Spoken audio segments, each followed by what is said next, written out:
Welcome to another Knowledge Revolution. I'm A.G. Green Sr. You know what to do. Tag and share, share and tag. Tag and share, share and tag. Tag and share, share and tag. Let somebody know that we're on the air. I'm so glad to be with you today. Y'all, we thank you for health and strength, the activities of our limbs. Lead us and guide us. Speak to us out of the infinite recesses of your own mind and heart. Your will is done in us, with us, and through us. And you are glorified in all that is said and done. Thank you, Yeshua. It is so, and so it is. Tag and share, share and tag. Tag and share, share and tag. I won't be on here long tonight. I simply want to share a few principles, a few nuggets with you that I hope will empower you on this very, very evening. And I pray that you will gain and find strength tonight in whatever we say moving forward. I want to continue my discussion with you about self-love. Let me know if you can see and hear me well. Let me know if you can see and hear me well. Let me know if you can see and hear me well. I'm going to continue my discussion with you tonight on self-love. I pray that you are blessed and empowered. I want you to be grateful for who you are, be grateful for what you are, be grateful for where you are, and recognize that temporary situations are only permanent when you believe them to be. I want you to know that you can and that you will, and that you are powerful, a powerful spiritual species, a powerful spirit being. And I always like to encourage people to know that they are made in the image and the likeness of God. They are of a God species, a God class.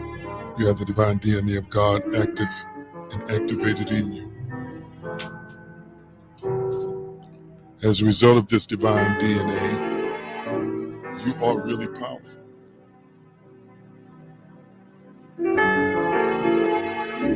Whatever you think, imagine, and speak manifests, hardens, and crystallizes into three-dimensional physical reality because you are powerful. I want you to type it in the comment section real quickly. I am powerful. I am powerful. Yes, I am. I am powerful. Only let waves and waves of power flow through you. Let your central nervous system experience the power, experience the glow, experience the presence, because you are powerful. And don't let anybody ever talk you out of how significantly powerful you really, really are. Now I'm going to move into some teaching over the next couple of minutes that I know it's going to continue to provide and grant us with power. I've been talking on Wednesday nights about self-love, and I'm going to continue that conversation with you. And we use as a thematic text Mark chapter 12, 29 through 30. We'll continue to work from that text for as long as I deem it necessary in conjunction with this particular subject or series. So we would visit there just to show where our anchor is. And from there, we will not deviate, but from there, we will navigate into set other courses for our navigation, as we have some discussion with you on tonight concerning the relevance and the power of self-love. Mark chapter 12, verse 30, actually verses 30 through 31. Somebody can put the text up for us. I don't see Chris on yet. And thou shalt love the Lord thy God with all thy heart and with all thy soul and with all thy mind and with all thy strength. This is the first commandment. Verse 31, and the second is namely this, thou shalt love thy neighbor as thyself. There's none other greater than these two. Thou shalt love thy neighbor as thyself. Thou shalt love thy neighbor as thyself. I say it again. Thou shalt love thy neighbor as thyself. You have permission to love yourself. Again, it is an order that is unnatural and inordinate, in my opinion, to love people more than you love yourself. 2, it is impossible to love a person properly if you don't love yourself. And what do I mean by that? A person who's the recipient of your love can say, it's the greatest love I've ever received coming from a person. And that could be true, but it would be greater. It would be purer and more healthy if the person loving you, giving you this love, sharing all this love with you, love themselves equally or greater. I want you to hear me real clearly. Let me say this before I get a little deeper into the presentation tonight. A person can love you from a place of dysfunction. What I mean by that is the energy that they exert in love, in sharing with you, can come from their deficiency. It could come from their lack of. It can be birthed out of them trying to compensate for something that they don't believe that they have adequately or have in abundance within. And what happens is, it's like having a 32-ounce drink, and in this 32 ounces of drink, you bought it because you had 32 ounces of thirst. You had 32 ounces of thirst. Listen to me real clearly. But you share 22 ounces of what's in that bottle, in that drink, with somebody else. You gave 22 ounces away. Remember, you started with 32 ounces of thirst. You gave away 22 ounces of that liquid, of that beverage. In this case, we would consider it to be love, analogous to love. It leaves you with 10 ounces. What does that mean? You have a negative 22. You have a negative 22. It takes 32 in this scenario to fill your hunger. You gave 22 away. That leaves you with 10. That means you have a deficit of 22. This is what I'm talking about. When we give all our love away but don't keep enough for ourselves, we are left with a deficit. So people are experiencing the 22 ounces that you've given out to other people, and they're enjoying the 22 ounces that you've shared. But the person that has done the giving has given wonderfully, but they still feel lack. They still feel loss. They still feel like they don't have enough. They still feel like something is missing. They can become depressed. They can become moody. They can become suicidal. They can become very insecure. They can become very unfulfilled. And you know why? It's because out of that 32 ounces of thirst that you had, that would have been quenched by the 32 ounces that you had in that bottle, you gave away 22. Now you're still thirsty. You're still empty. You're still parched. You're still dry. You're in a deficit. You're running in a deficit. You're operating from a deficit because that 10 ounces isn't enough. And this is what people do every day. And I set it up like this. I want you to understand that when you encounter God at home or in church, and you're used to operating, your mindset is to operate with a deficit.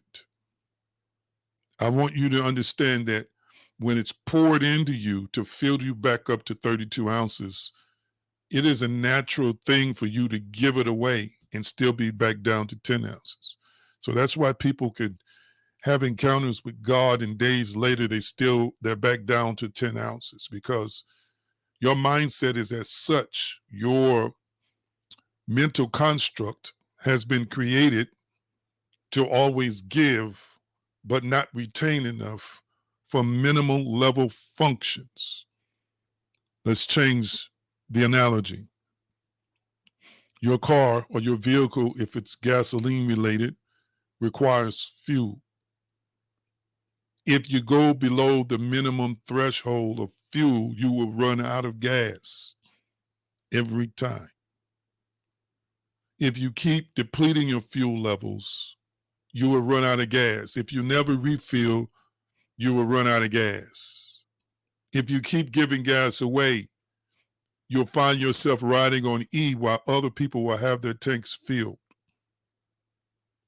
It is possible to give too much away, so much and so until there's nothing left for yourself. It is possible to buy dinners for other people and still be hungry. It is possible to love people enough to pay their bills, but then your bills go unpaid. It is possible to give up quality time to other people, but then lack quality time for yourself. It is possible to make another person's day, but your day still feel like it's ruined. I hope somebody's following me down this rabbit hole today.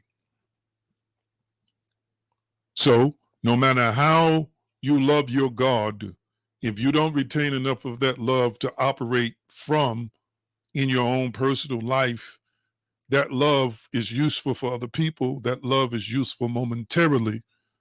But in terms of long-term effect, there are no great long-term effects from that love because you are constantly running in a state of depletion. Another analogy I like to use is if your gas tank has a hole in it, it leaks. If your water jug has a hole in it, it leaks. If your tire has a hole in it, that's what's called a slow leak, it leaks. That means you can pour air into it, you can pour fuel into that leaky gas tank. You can pour water into that leaky jug, and it will only be full temporarily because the whole time you're pouring into it, it's leaking. It's leaking. That means that it is always in a state of potential depletion. It is always in a state of potential taking it toward emptiness. And this is how we do when we have holes, so to speak, in our hearts. This is what we do when we are potentially debilitated by a leaky heart, meaning that we're always giving and giving. We're receiving and giving, but what we receive is unable to be retained over the long term because there's a hole in us somewhere. When we lack self-love for whatever reason, there could be a myriad of orientations, there could be a myriad of origins for our leakiness. But if you're leaky, that means no matter what's poured into you, it's going to come out of you. So there are a lot of leaky people who are loving from a state of leakiness. They're loving from a state of being leaky, meaning they're porous and have holes in them. This is a form of dysfunction, that hole, that leakiness, whether it's from rejection growing up, whether it's from feeling unloved growing up, whether it's from feeling irrelevant and important and invisible amongst people that you love growing up, whether it's suffering abuse, various different types of abuse, whether it's being abandoned, whether it's being left alone, whether it's being treated as if you're less than human, whatever it is that creates or is the origin source of the hole or the leakiness, if it's there, it's there. And I'm talking about self-love because when we don't have enough self-love, we're leaky. When we don't have enough self-love, there's a hole in us somewhere. When we don't have enough self-love, then we're always running low, or we're always running in a potential state of running out of gas. I know about the lack of self-love because I've lived with it for years. And even to this day, there are times I'm challenged by it. And I have to use what I know in terms of knowledge and information and empowerment to combat it. This subject is relevant because there are a lot of people who love God, but they're leaky. There are a lot of people who love God, but their self-love and self-image and self-worth is severely, severely depleted. And they're happy some days and unhappy others. They're shouting, running the floor some days, and they have a degree of excitability, but weeks and months later, it's all gone. They're scratching their heads. They're wandering around in circles, and they feel extremely, extremely discouraged. Let me read a couple of quotes. If you have the ability to love, love yourself, end quote, Charles Bukowski. Another quote, self-care is never a selfish act. It is simply good stewardship of the only gift I have, the gift I was put on earth to offer to others. Parker Palmer. A quote from the great late Eartha Kitt, who says, it's all about falling in love with yourself and sharing that love with someone who appreciates you, rather than looking for love to compensate for a self-love deficit. End quote, Eartha Kitt. Ooh, powerful. A lot of times we are giving to cover up our own deficiencies. A lot of times we're sharing of everything we have to cover up for the fact that I don't feel like I measure up. I don't feel like I'm good enough. I don't feel like I'm accepted. I don't feel like I'm worthy of it. My. Another quote, you yourself as much as anybody in the entire universe deserve your love and affection, end quote, Buddha. Mark Twain says, a man cannot be comfortable without his own approval, end quote. I'm going to quote one more. Once you've accepted your flaws, nobody can use them against you. George R.R. Martin. Powerful quote. One of the seminal points of self-love is to accept that you're flawed. It's to accept that there are parts about you that might be unlovely and imperfect, but yet love yourself despite of.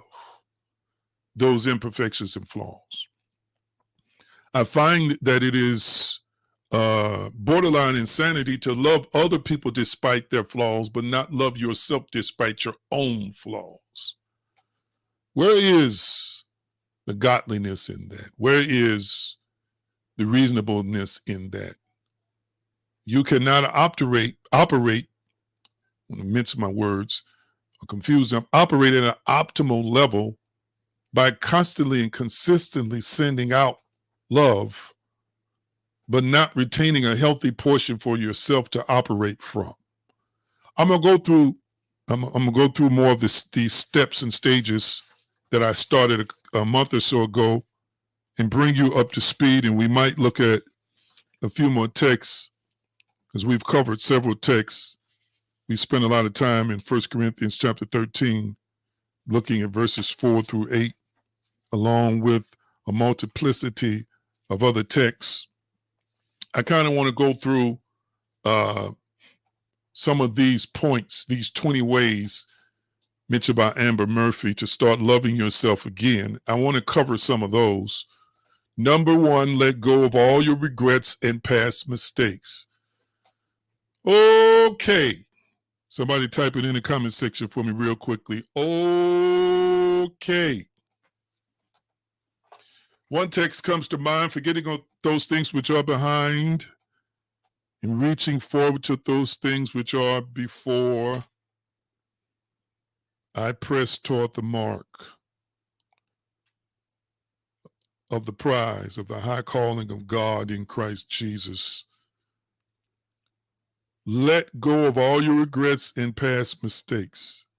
I'm going to say it again. Let go of all your regrets and past mistakes. I wish I could see some likes and hearts here.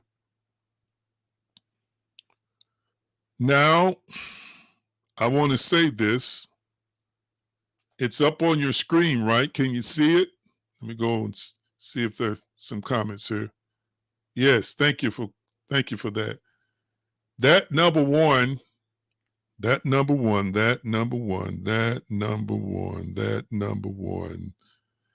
Well, I must admit, it can be a challenge. It can be a challenge. It can be a challenge. It can be a real challenge. I know about that challenge. Let's take a poll here.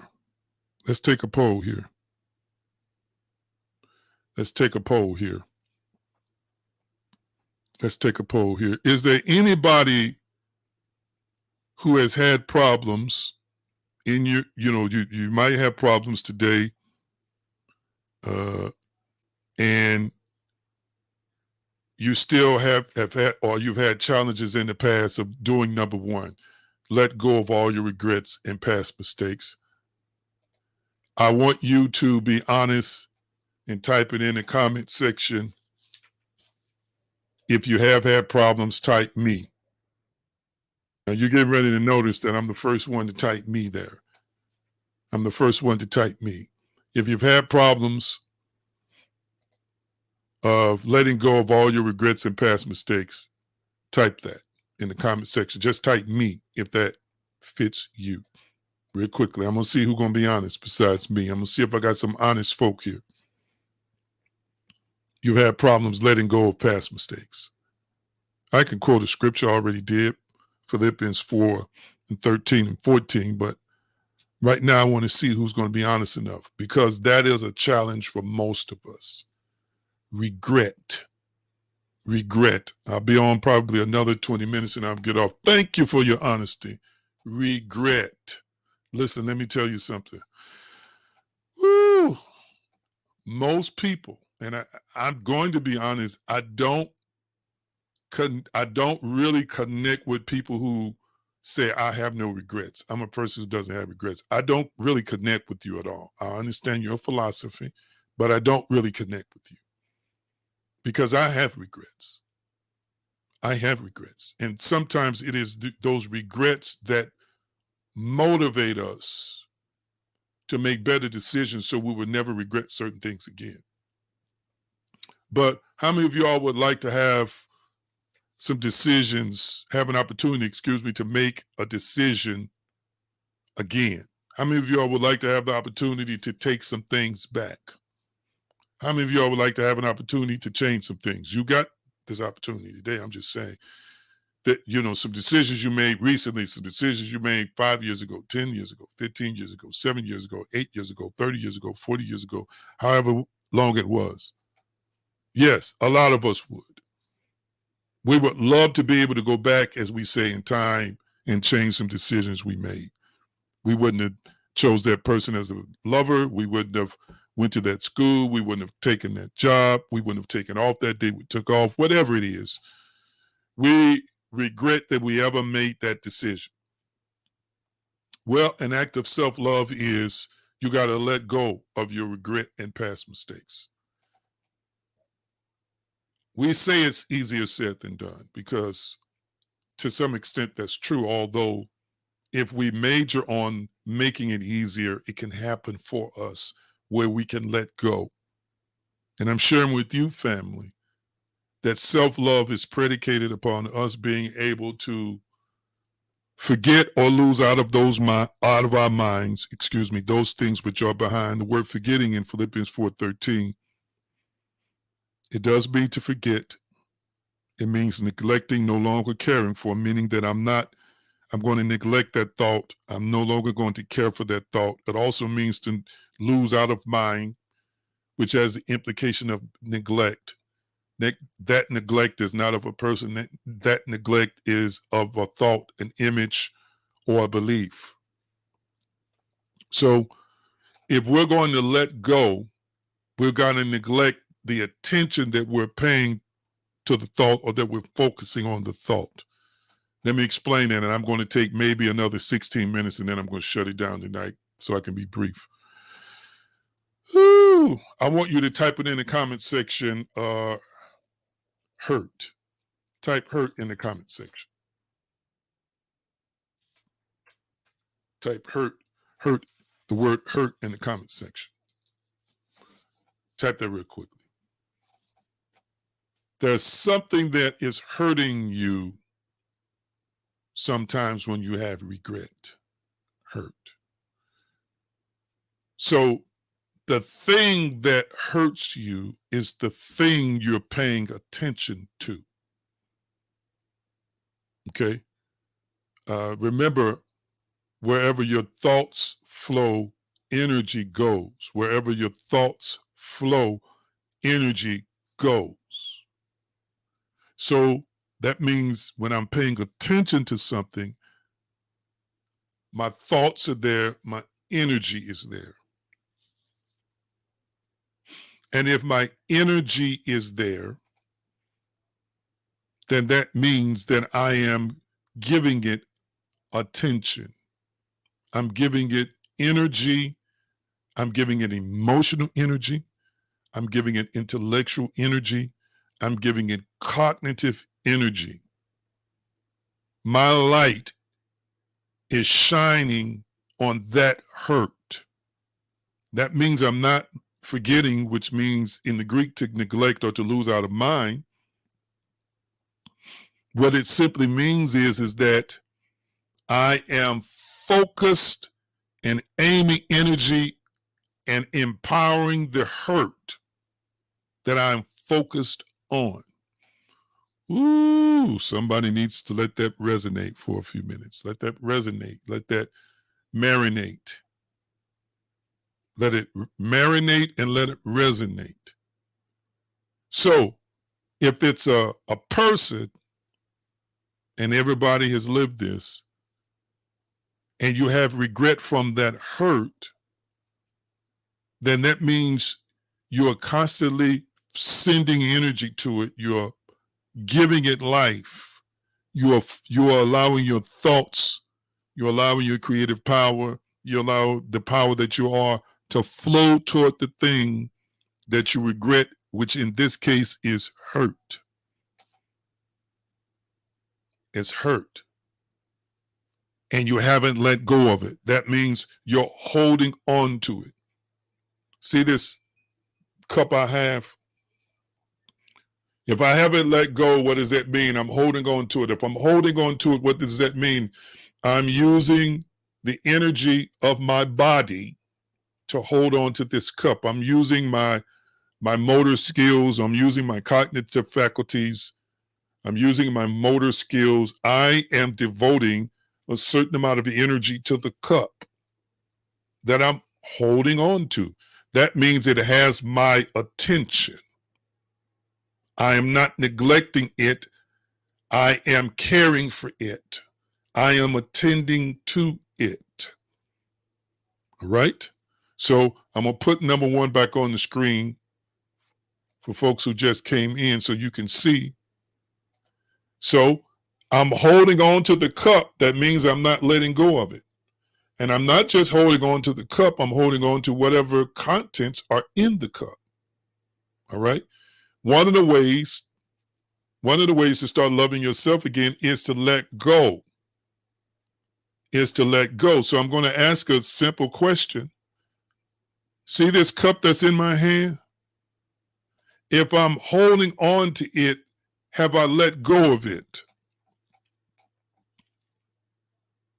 If I'm holding on to it, have I let go of it? Quickly. Answer me, yes or no. If I'm holding on to it, the answer is no. That's right. I have not let go. This is a metaphor for hurt, and this is a metaphor for pain. This is a metaphor for lost opportunities. This is a metaphor for regret. As long as you're holding on to it, you own it. You're giving it a time, you're giving it attention, you're giving it focus.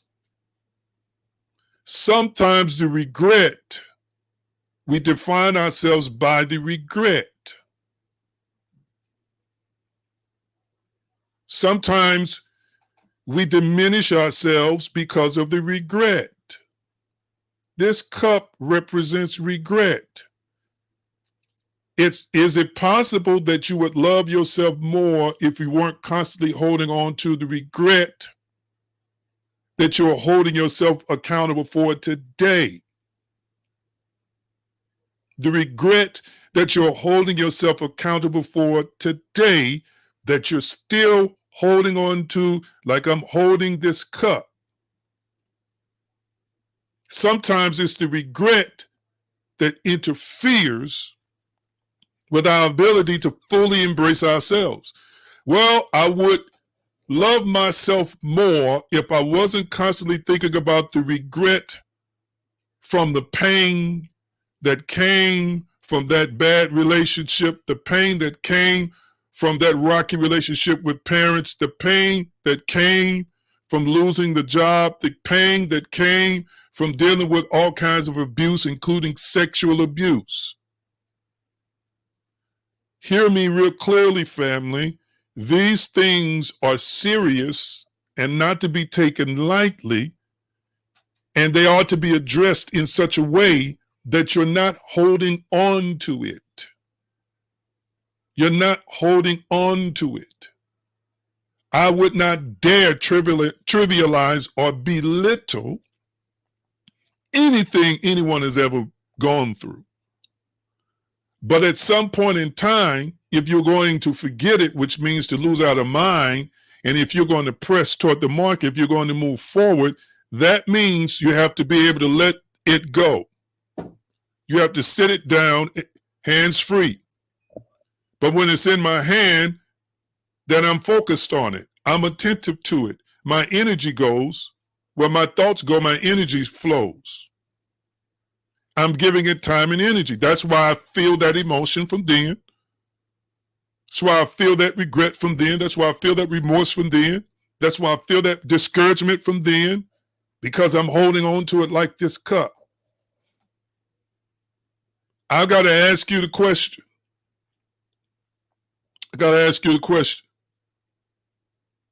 Does it benefit you to hold on to something from 20 years ago?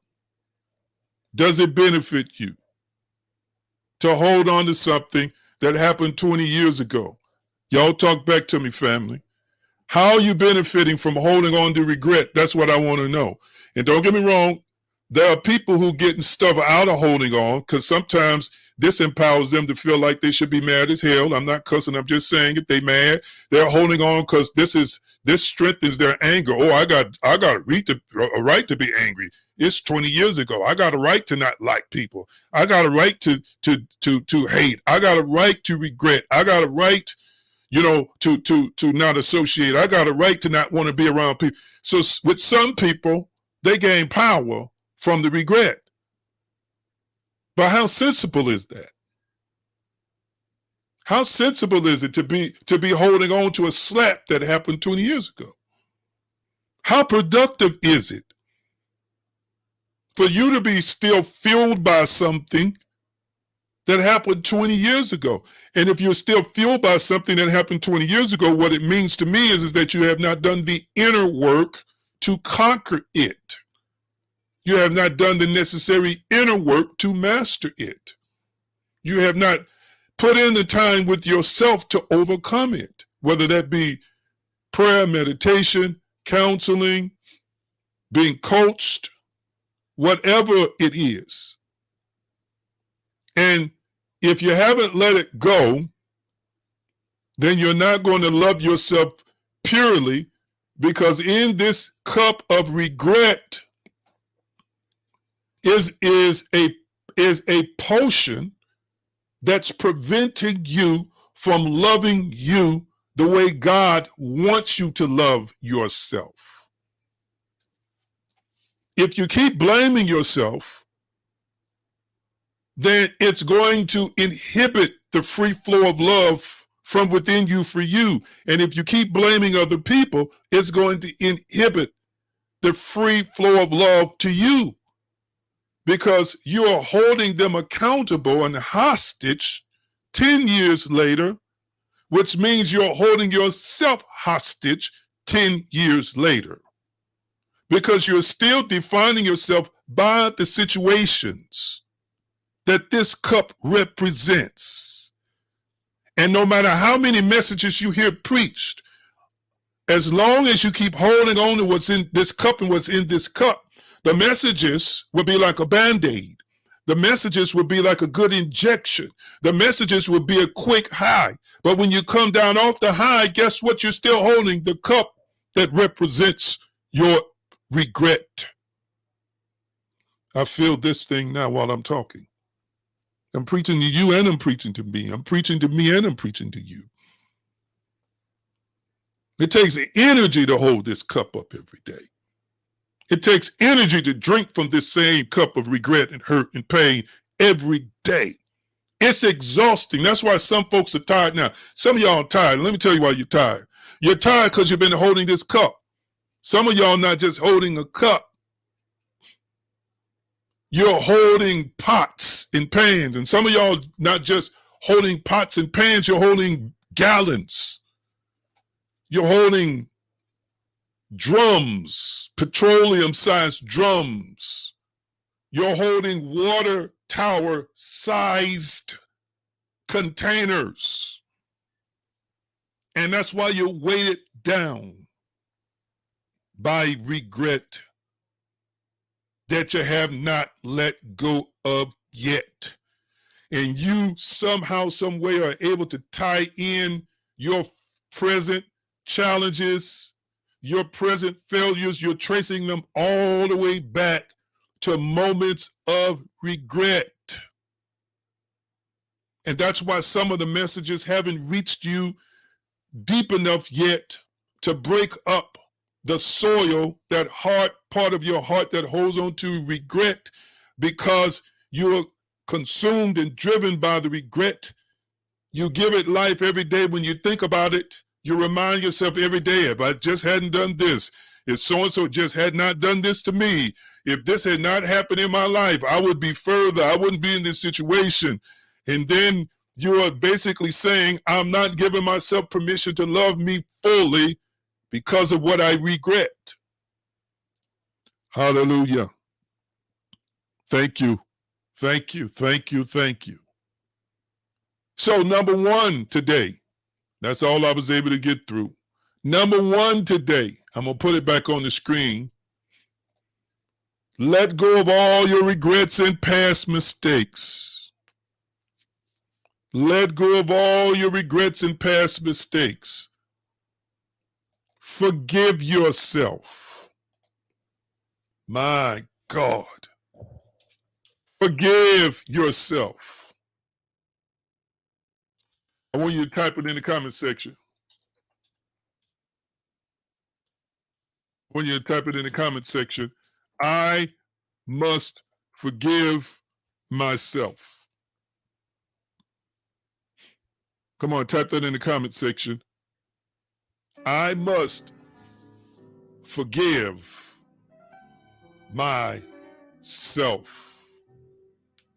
I must forgive myself.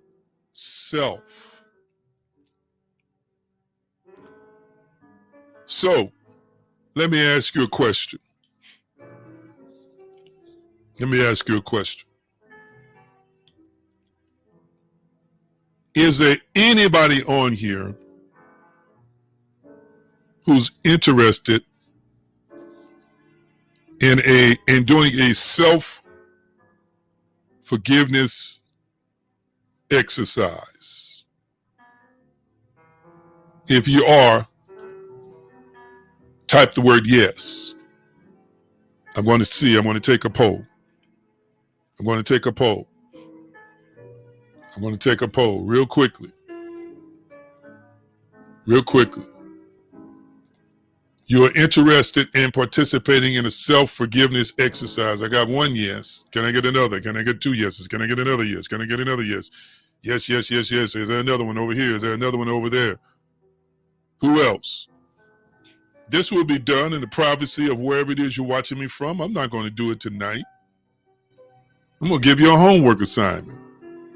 Who's interested in a self-forgiveness exercise? This is just a little presentation. I got another yes. So this is what I want you to do. This is your homework assignment. You ready? This is your homework assignment. For your homework assignment, I want you to take a piece of paper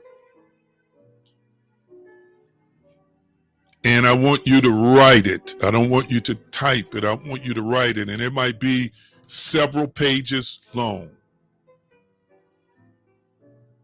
I want you to write out the major regrets that you have, that you've been facing, that you've been dealing with. Not all your regrets in life, but the major ones that bother you the most. I want you to write them out on a piece of paper. While you're writing it out, I want you to feel it. I want you to own it.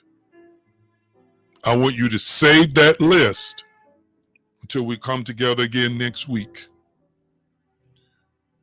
When we come together again next week, the next thing I want you to do is I want you to have some kind of pot, and I want you to have matches or a candle lighter or a cigarette lighter, something that generates fire. So you're going to have your list of major regrets. You're going to have a container, and you're going to have something that ignites fire. Who can do this? Type it in the comment section. Who wants to do this with us next week? Type it in the comment section. Real quickly. Real quickly, and then I'm going to give you some more information. Real quickly. Who wants to do this? Let me see. Real quickly. Just by typing yes. Okay, I got another yes. Is there another yes? Is there another yes? Is there another yes? Is there one more yes? I got one already. Because what I'm going to do is I'm going to take you through an exercise. You're going to already start it this week by writing down your major regrets on a piece of paper. I'm not telling you it's going to be easy, but we're going to start this process for you. And I'm going to show you. I've done this exercise with people before, and many of them were freed and delivered. It took some weight off their heart, as we say, weight off their shoulders. They felt lighter after the exercise.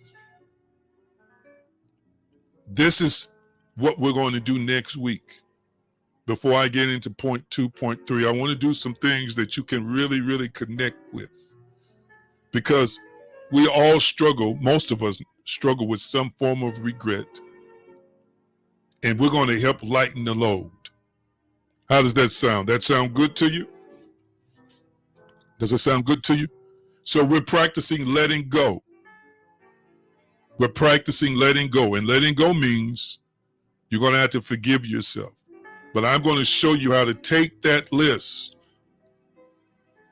and relieve yourself of some of these weights and burdens that you've been carrying that's interfered with your ability to love yourself the way you deserve to love yourself. All right? It is. There it is, as we say. And Abba, I thank you for this opportunity. Let love abound lavishly in the hearts of those who are watching and those who participate in this exercise that is a literal lessening and lightening of the load, a literal deliverance opportunity. I thank you for the success they will experience as we come together as one, casting these cares on you, releasing it into the universe, releasing it into your presence. People will never be the same. Thank you, Yeshua. It is so, and so it is. So this is what we're going to do next week. I'll do a little teaching to lead up to that point, and then we're going to do a self-forgiveness exercise. We're going to get rid of some regret. We're going to unload. We're going to unburden ourselves. And we're going to feel as light as we've felt in a long, long, long time. All right. Love y'all. Don't forget, and I do thank those who still support us. I use these funds to take care of ministry bills. Like, it costs me to stream. It costs me to have internet to stream. It costs me to use a service to stream. And there are other things that we still do. The email, all of that kind of stuff does cost money. So whatever you share and give, we put it toward the daily or the monthly expenditures that go along with this ministry. Right now, I'm in the hovering stage, but eventually when it's time, we'll do some expansion as well. So make sure you use those giving opportunities. There's no amount that's too small. We're grateful for whatever amount you give. Use those giving opportunities. Some of you tithe and give, and I thank you for that. Cash App, $ AG Green Ministries. We use Givelify, and we use, of course, PayPal. Appreciate you all so dearly today, and I'm going to take you through this exercise next week, and I'm looking for powerful, powerful transformation and powerful, powerful change to take place in your life. We're going to use these steps because I want to see you freed. I want to see you operating in a space and a place where you love yourself in the most healthy way. Let me tell you something. There's going to be so many breakthroughs in your life, so many breakthroughs in the levels of your thinking when you just learn how to love yourself the way God always intended. All right? Release you with the shalom blessing tonight. Shalom, shalom, peace, wholeness, and prosperity, nothing missing and nothing broken. We thank you that it is so, and so it is. Enjoy your night. See many of you Sunday. Love you. Have a great evening.